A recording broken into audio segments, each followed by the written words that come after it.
My grandparents' home has been broken into a total of 3 times in the past 30 years since they have lived there. They live in the smack dab middle of nowhere, so it'd be much easier to get away with this sort of thing for people that wanted to target their house specifically. They live on a long dirt road that stretches for 25 miles at least, into what feels like endless amounts of emptiness, and the occasional few houses every quarter mile. 90% of what you would see if you were on your way to my grandparents' house would be endless amounts of cornfields. I used to stay the night there 2 to 3 times a week when I was a kid because I loved going over there. Something I want to mention is how creepy it is at nighttime though, at my grandma's. I always thought I was weird for this growing up, but a more simple way I could describe the area was that it reminded me of Courage the Cowardly Dog. If you know what I'm talking about, I'm sure you could get the idea. It perfectly explains how desolated it felt like to be at my grandma's house, especially alone and at night. Sorry if I sound like a wuss, but because of the simple fact that their house had been broken into before, I was alone, and how unbelievably dark it would get outside kinda scared the crap out of me. I was 17 at the time, so I might have been a little old to be scared like that. But I guarantee you, if you would have been in my situation, you would totally understand. If you were at my grandma's house in the middle of the night and decided to step outside, you would barely see anything. There are no streetlights at all, and the only light in the whole entire area comes from my grandpa's pole barn. But the light is so dim and it barely helps. All it does is add to the eeriness if I'm being honest. I used to smoke weed back then when I was a teenager, and I knew I would have to go outside out of respect for my grandparents if I wanted to get high. They would have been pretty upset if they knew I would have been smoking in the first place, so I wasn't going to do it in their house. It was around 6 p.m. the first time I smoked for the day. I walked outside, stared at the sunset on the porch, ripped my bowl, and enjoyed the last bit of sunlight I had left. I got myself pretty high, like higher than I intended, but it was all good. I went back inside, grabbed some snacks, unpacked my bag, grabbed my Xbox, and started playing Halo with my friends on Xbox Live. We played for about 2.5 hours, but my friends had to get off the game, so I ended up quitting as well. I get bored quickly when I play video games alone, so I decided it was time to smoke again, as the effects of the weed were completely gone by now. I took a step outside and realized it was pitch black. I didn't realize how fast time had passed.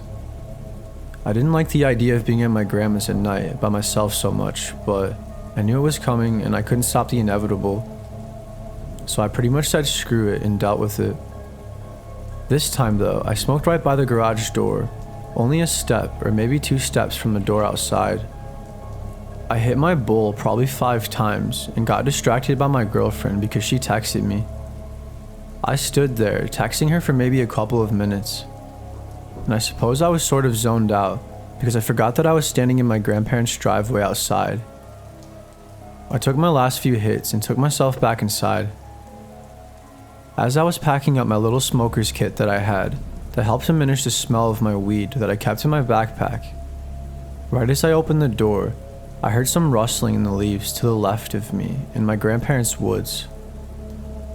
It spooked me so bad at first, I ran inside right away. I calmed myself down and I told myself that I was just being paranoid and that I was obviously an animal or something. My grandparents own over 3 acres of property and most of it is woods.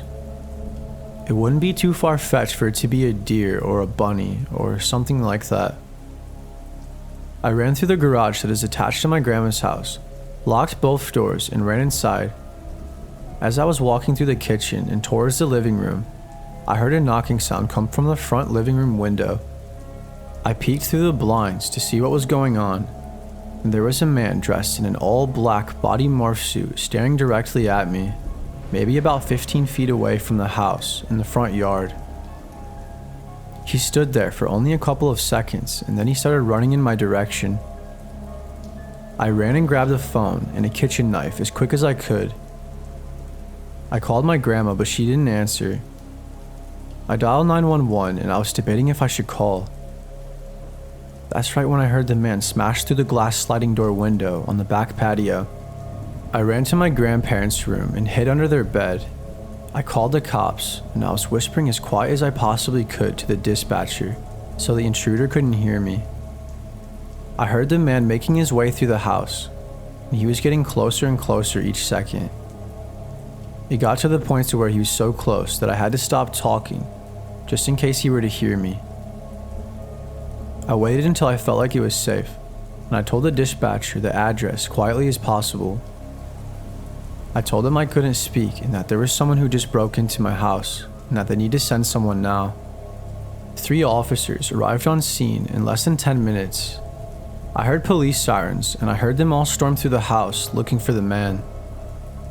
I screamed to let them know my location and I hid the knife behind me, and then they helped me out from under the bed once they knew I was the person who called. The man was nowhere to be found either, which scared the hell out of me. I drove home immediately when the cops left, and I called my grandparents again the next morning. I told them what happened and they rushed home straight away. It's safe to say I will never be staying in my grandma's house again, and if I ever even consider it, I most definitely won't be staying there alone. The man didn't steal anything either, so I'm not sure what his plan was. Maybe he got scared and had second thoughts about what he was doing. I'm not sure, and I probably won't ever know for certain. I'm just going to be blunt here and not sugarcoat anything at all. My mother was an alcoholic and has been for my whole entire life as far as I'm aware. Now, there's nothing wrong with having a few drinks here and there. Hell, there's nothing wrong with getting absolutely drunk off your butt either from time to time. As long as you're acting appropriate and not doing things you shouldn't be. Like my mom, for example. I still love her dearly because she is my mom, but she certainly screwed me up as a kid. But I'm not going to get into all of the details of that right now. I'm just going to talk about a specific night. My mom used to go out every single weekend. Friday, Saturday, and even Sunday. She would even go out once or twice, sometimes even 3 times in the middle of the week. But when she wasn't going out, 9 times out of 10 she would drink at home, either alone or with someone, like a friend.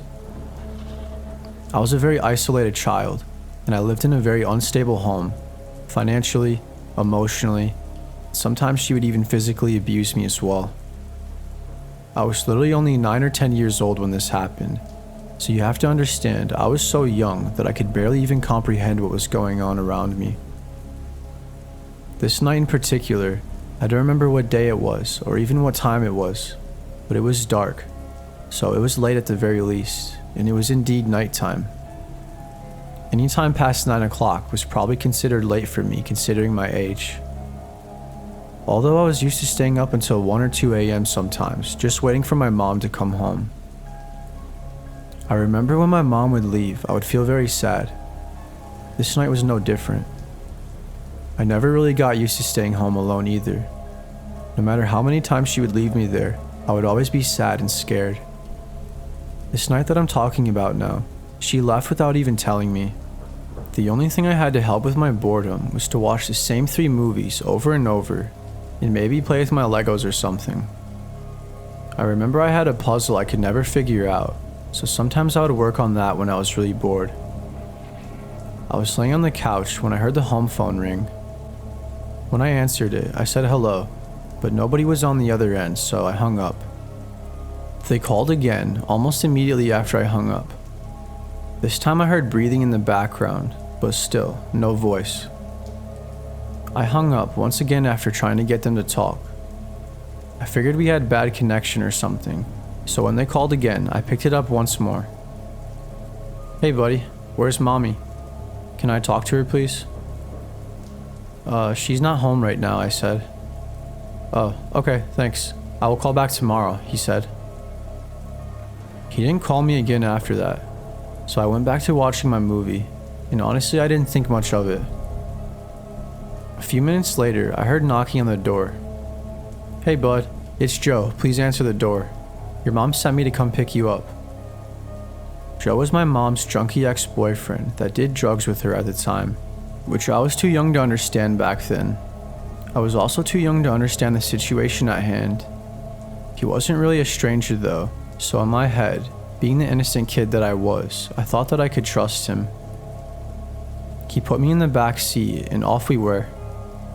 I asked him where we were going, to which he replied that it was a surprise. I'm sure you know this by now, but he was kidnapping me.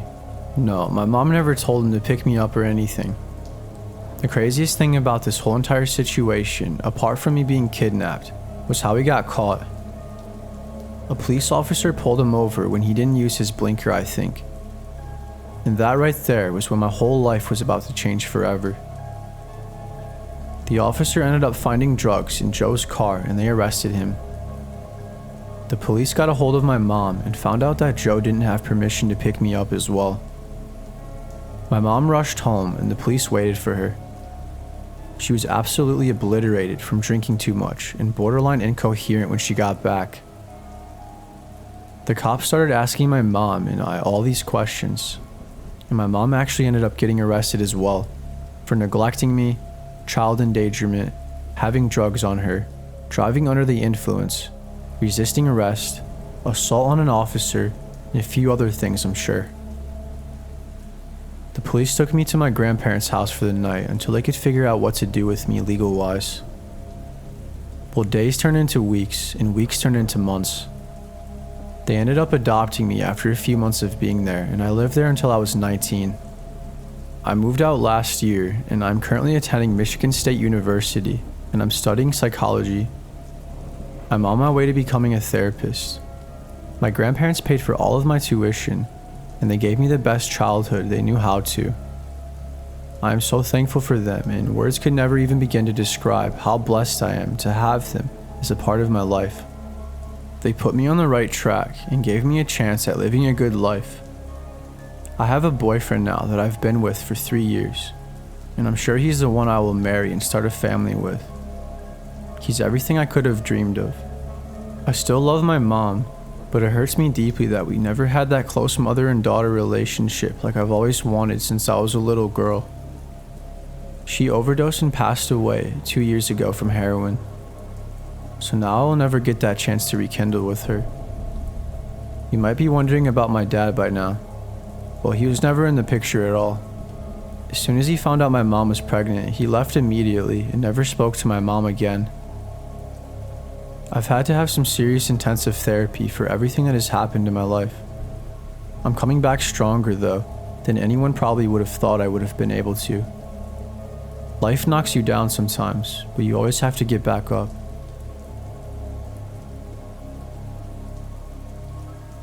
This happened about 4 years ago. I was babysitting my little brothers while my dad went out for the night. I was 15 at the time and the oldest of the bunch, so I was put in charge. The only one I really had to watch over was my youngest brother. He was 7 at the time. The other two were 11 and 13. They pretty much just hung out together the whole time like they usually did in their room. My youngest brother Jason, on the other hand, I had to keep a close eye on him. Most of the night, he sat in my lap and watched me play video games with my friends online. My dad ordered us pizza, and when it got there, we were all excited. I scraped up a measly $3.50 for a tip, but that was all I could come up with. I figured it was better than nothing. I grabbed the pizza and gathered all of my little brothers to let them know that the pizza was here. We all grabbed our own slices and went back to our rooms. When I got back to my game, one of my friends made a joke and said to make sure I locked my door. He knew I had a bad habit of forgetting, so I think he was just being thoughtful and looking out for me. I ran back to the front door real quick to make sure I had locked it. Well, it turns out I actually did forget to lock it, so I was happy that he reminded me. I went back to playing video games until maybe 20 minutes or so later, my brothers Zach and Thomas ran to me and told me that there was someone in our backyard. We lived in the middle of nowhere in Kentucky, so not only was it a red flag, but it just made it all the way more creepy and scary. It was 9 o'clock too, and my dad wouldn't be home for a few more hours. They told me that a stranger knocked on the window and tried to get Zach, the second youngest of my siblings, to come outside with him. Thomas ran back into the room when he heard Zach talking and shooed the man away. The crazy man actually got Zach to open and unlock the window for him. Had Thomas not have showed up when he did, who knows what else would have happened. I called my dad, but he didn't have a way of getting to us quick enough, so as he was rushing home, he called his friend that lived only a few houses down the road and asked him if he could check on us while he called the police.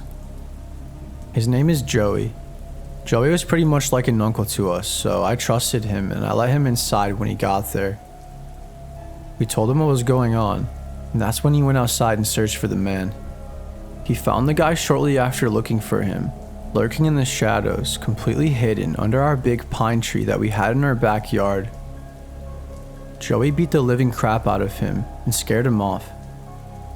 He told him that if he ever came back, that he would make sure he wouldn't be able to leave alive, unless it was through a stretcher to the hospital. Joey said that the man literally peed himself and told Joey that he was there for a drug deal and that it wasn't what it looked like. And get this, the cops actually never even showed up. I think that's why my dad called his friend first, because the police were known to completely abandon ship when it came to calling them and getting them to show up sometimes. At least in our area anyways. Joey waited for my dad to get home before he took off to ensure our safety. My dad never left us home alone again after that night. We ended up moving to a different house about 8 months after that whole incident. That whole entire night was just a complete nightmare.